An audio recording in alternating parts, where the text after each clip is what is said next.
Hey y'all, it's Michael. Welcome to the Frisco Community Church Sermons Podcast, where we explore teachings from the Bible and learn how they apply to our daily lives. No matter your past, background, or where you are in your faith journey, you're welcome at FCC, and I hope the following message helps you draw closer to Jesus.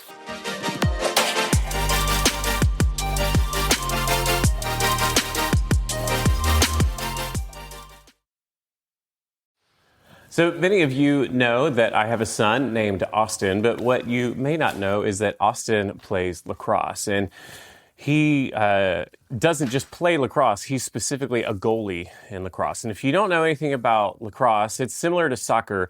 There's this circle around the goal called the crease, and other players aren't allowed to go into that. And one Saturday during one of his lacrosse games, we had this hilarious moment because something happened that all the parents who know the rules generally witnessed and observed, was that one of the members of the other team kind of went into the crease to get the lacrosse ball, which Austin had free right to. And at the top of his lungs, Austin yelled, "Hey, you're not allowed to do that!" Everybody on the sideline died laughing. The referee, of course, saw it and did call the penalty. But right there in the moment, it was pretty funny because my son's justice meter just kind of went off. And if you think about that, we all have experience with rules and different experiences for sure. Some of us actually are kind of rule followers. Some of us are more like rules or a little bit more like guidelines than anything else. Some of you, maybe you're thinking, hey man, I'm the one that makes the rules. But I'm willing to bet at some point in time in your life, all of you have cried out to somebody, hey, you're not allowed to do that, just like Austin did in his lacrosse game. I'm also willing to bet that at some point in your life, someone said or yelled to you, hey, you're not allowed to do that. Not in general, but for the very thing that you told someone before that they weren't allowed to do. And again, that's a good thing. Because just like Austin, you, we all are made in the image of God. And God is just. And because of that, we have a longing and a hunger for justice when our justice meter kind of goes off. And the problem is, it's hard for us. We're not the best judge. God is a perfect judge. He's a great judge, but we are not the best judge. And we sometimes have a hard time judging or making decision on what rules that we need to follow. And maybe some of you, the rule followers, are thinking, wait a minute, we always follow all the rules. But sometimes it's important. Sometimes there are rules that we need to break. For example, let's say you find yourself in a classroom and your teacher tells you, hey, it's time to be quiet and not talk. Anybody who talks over the next 5 minutes is going to wind up missing out on recess. And so, okay, we're going to do your work and be quiet and not talk. But your classmate right next to you is having a medical emergency. So what do? Do you obey the rule and not talk? Or do you speak up and tell the teacher that your classmate needs attention and help them? Sometimes we need to break a rule to make sure that we're helping or loving others. I love the way that Ray Stedman in his book called The Servant Who Rules says it. He says, it's easy to focus on a single act and say, you can't do that. It's against the rules. But what is the purpose of the rules? To make life orderly, happy, and healthy. When the rules create disharmony, unhappiness, and misery, then rules no longer serve us. Instead, human beings are turned into slaves of the rules. That is the principle Jesus forced the religious leaders to examine. And there's a lot that we can learn about Jesus and ourselves in the way that Jesus interacted with rules. Jesus had a very interesting relationship with rules. He kept so many rules. He kept more rules than you and I ever could dream of keeping. But at the same time, there are some rules that he ignored. There are rules that he broke. And it may seem confusing to you to think, wait a minute, Jesus broke rules?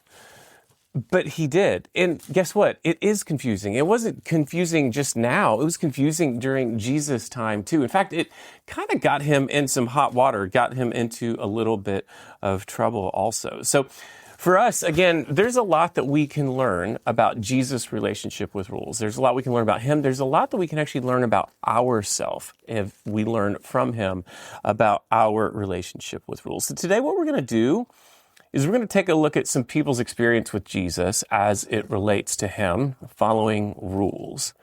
And we're going to look at and see what rules, some of the rules that he did follow, and we're going to look at some of the rules that he didn't follow.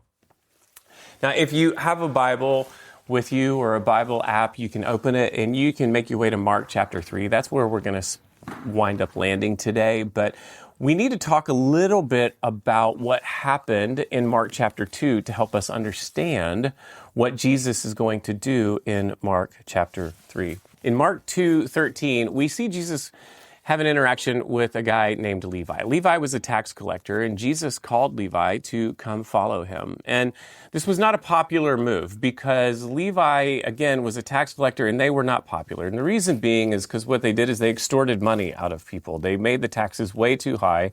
People lost possessions. They lost property as a result of that. And on top of it, the tax collectors were collecting tax to pay to Rome. And Rome was the occupying force that was in Israel. And it reminded the Israelites, the Jews that lived there at the time, that they no longer were in possession of their land, that there was somebody else there who was occupying their land. And they did not love it. And Levi, though, loved Jesus and had a great experience with him, so much so that he threw a dinner party. He threw a dinner party with what the Pharisees, this would be the religious leaders of Jesus' day, called sinners. They could not believe that Jesus would be sitting with these people who were sinners. And the Pharisees actually asked, why is he doing this? Why is he sitting down having meals with these people? And Jesus responded with the perfect response. He says, it's not the healthy who need a doctor, but the sick. I've not come to call the righteous, but the sinners. Now, of course, Jesus welcomes people who were pious and who lived good, godly lives as well. But the point that he's trying to make is that Jesus came to help people who know that they're sick, not people who think that they're already perfect. And so that was one interaction. Another interaction that happened was around fasting. And there was a rule that you had to fast. Now, fasting back then was a sign. It showed everybody how serious you were about your love for God. And people were confused because John the Baptist's followers were fasting during this time. The Pharisees, of course, were fasting. But Jesus and his disciples weren't fasting. And they are wanting to know why. Why are you not following this rule that shows everybody how godly you are? Don't you care about your relationship with God? And Jesus responds with an analogy about a wedding. And he's saying, look, if you're at a wedding celebration, you are going to celebrate with the bride and with the groom, and you're going to enjoy that. You're not going to sit there and pout and mourn and be sad. No, you're with the bride and the groom. And Jesus is saying basically like, hey, I am the one that is being celebrated. Why would we fast right now? You can draw close to God through me. And then he drives this home with a couple of analogies or parables about sewing new fabric onto an old shirt or pouring new wine into an old wineskin. And what Jesus is trying to say to them is, hey, these old rules don't really apply anymore. As a matter of fact, I've got a set of some new rules that are coming. The old rules, these old wine, the old wineskins, the old shirt, they don't even fit. They can't really coexist with these new rules, the new patch of fabric, the new wine in the wineskin. And then people kind of get worked up and upset with Jesus about the Sabbath. You see, one day, Jesus and his disciples were just walking through a grain field, and it happened to be on the Sabbath. And if you don't know about this, the Sabbath is a day of rest. You're not supposed to do any work on the Sabbath. And Jesus and his disciples were walking through the field, and his disciples were picking some grains of wheat off of the wheat in the field. And people saw this, they got upset, the Pharisees especially, and said, how on earth can you blaspheme? How can you defame? How can you defile the Sabbath by allowing your disciples to work by taking wheat? Picking wheat off of the plant was considered work to them. And I want to pause and just make sure that we're not being too critical of the Pharisees. At the end of the day, at the beginning of everything, their heart was in the right place. They were just trying to help people stay righteous. They were trying to help them stay holy. They were trying to help them have a good relationship with God. They're trying to say, hey, man, maybe some of these things are in the way of your relationship with God. And so the problem is, though, that their motives initially probably were pretty good, but what happened is they started making all of these rules to help people, and they got really restrictive, really, really restrictive. Like so much so, one of the rules was on the Sabbath, you could spit on a rock, but you couldn't spit in the dirt.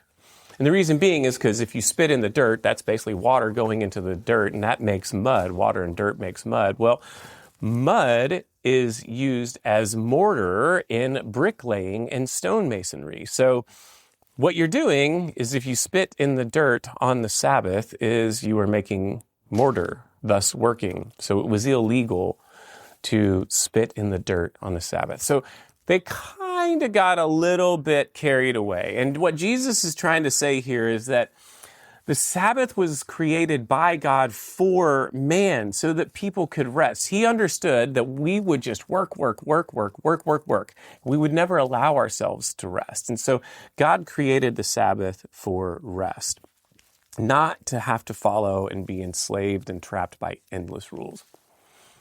And then Jesus goes and does something on the Sabbath that gets things a little out of control. It really escalated quickly. And you can jump in with me at Mark chapter 3, verse 1. It says, another time Jesus went into the synagogue, and a man with a shriveled hand was there. Some of them were looking for a reason to accuse Jesus, so they watched him closely to see if he would heal him on the Sabbath. Jesus said to the man with the shriveled hand, stand up in front of everyone. And Jesus asked them, the Pharisees who were watching them to try to trap him, which is lawful on the Sabbath, to do good or to do evil, to save life or to kill? But they, the Pharisees, remained silent. He looked around at them in anger, and deeply distressed at their stubborn hearts, he said to the man, stretch out your hand. The man stretched it out, and his hand was completely restored. And then the Pharisees went out and began to plot with the Herodians how they might kill Jesus. Again, that kind of escalated quickly, but can you imagine breaking your hand or something like that? Going to the hospital and getting to the emergency room and the doctor saying, sorry, I'm not allowed to help you right now because I'm not supposed to work. I'm supposed to rest. And then you just have to sit there in agony. And that's kind of the point that Jesus is trying to make here. You know, it's always okay to do good. It's always okay to help somebody who is in need. Jesus is trying to get people to understand that the rules are important. They're supposed to provide safety. They're supposed to provide an orderly way to meet other people's needs. But when the rules make it impossible to actually have the purpose of helping others be fulfilled, then those rules, they got to go. And this made the Pharisees so mad that they went and plotted to kill Jesus because Jesus did work. He did a healing on the Sabbath. And they were so worried about the Sabbath and the rule following that they completely were not noticing the need of this man. Jesus isn't a rule breaker, y'all. He is the rule maker. And that's what he was saying also that got them upset. He was saying, I can't blaspheme against myself because I am the one who makes the rules. I and the Father are one. And so we see Jesus following the rules of God, but challenging the rules of man. Again, these man-made Pharisaical rules that weren't even in God's word back then, the Torah. And what I want you guys to know, what I want you to think about this morning is that conservatives help us hold on to what the past gave us that's helpful. Conservatives help us hold on to what the past gave us that's helpful. Liberals help us let go of what the past gave us that is unhelpful. They help us let go of what's unhelpful. And the Pharisees were quite conservative. They were very, very conservative. And Jesus is trying to explain to them, hey, these rules that you're holding on to so dearly, they're not helpful. In fact, they're harmful. They're hurtful for a lot of people. You're using these rules to ignore the needs of people in your community, ignoring them. And so the problem comes, the challenge comes when a conservative is trying to hold on to something from the past that was unhelpful, which is what the Pharisees were doing. It's okay to hold on to traditions. It's okay to hold on to things from the past that were helpful. But the Pharisees were they were clinging to some of these things that were incredibly unhelpful. And it's okay to let go of things from the past that were unhelpful. But the challenge, again, arises when conservatives are trying to hold on to things from the past that were unhelpful, and when liberals are trying to let go of things from the past that were helpful. When you're trying to let go of things that were helpful. And so what we're seeing in the midst of this is this tension between the two. Jesus was not breaking God's law. What he was doing is he's exposing how the Pharisees, how their legalism had given them permission to change the entire intent of the Sabbath. Again, it was given to man from God as an act of love to help us rest because he knew that we would need rest. And they were using it as an excuse to not love somebody in their community who was in need. Again, it's always okay to do good. It's always okay to help someone who is hurting. So there's a couple of questions that I would like you to consider as a result of this. The first one is, what are you trying to hold on to from the past that's been unhelpful? What's something you regularly go to that is not helpful for you, that's not helpful for your family, that's not helpful for your coworkers? In fact, some of you may be holding on to or clinging on to something that's actually hurtful. What are you holding on to from the past that's not helpful? Again, I'm not saying let go of a family tradition that brings everyone joy, but there are things that we like to hold on to, like the Pharisees, that are not helpful and oftentimes hurtful. Would love you to pray and consider that. What are you holding on to from the past that is not helpful? I'd also like you to consider the flip side of the coin. What are some things from the past that you have let go of that were helpful? What are some things, balls that you've just let drop, so to speak, that you've let go of that were helpful? Because actually, when we let go of stuff that's helpful, it can actually become hurtful. It can become a hurtful habit. I'm willing to bet some of you have some things that you have let go of or you are thinking about letting go of that are quite helpful in your life. And I would love you to pray and consider that, what it would look like. How can you re-implement those things back into your life? Again, it's easy for us to point fingers at people like the Pharisees and say that they were hypocritical, and sometimes they were, but a lot of times their heart is in the right place. And a lot of times your heart is in the right place, where you're trying to let go of something, but it's actually a helpful thing that you need to hold on to, while you're trying to hold on to something that's not helpful, and you do need to let go of it. It's okay to preserve tradition, but sometimes that tradition does preserve unhelpful things. And it's okay for us to discard tradition, but sometimes we discard things that are helpful. And it's hard oftentimes for us to understand and recognize and discern between the two. But Jesus has come. Jesus came as an intermediary, and he's here to help us understand that if we're holding on to something from the past, a tradition, a belief that gives us permission to not love others, that gives us permission to not help others, it's time for us to let that thing go. He's also here to let us know that if we've let go of something that we have failed to continue to do, that does help others, that does love others, then it's also time to pick that back up and implement it in our life. Because it is always okay, it is always good to do good and to love and help others. Thank you for listening today. If you haven't already, please take a moment to subscribe to our podcast and our YouTube channel. If you'd like to learn more about Frisco Community Church, please visit friscocc.org. Until next time, may the God of the universe work with you, in you, and through you. Have a blessed day.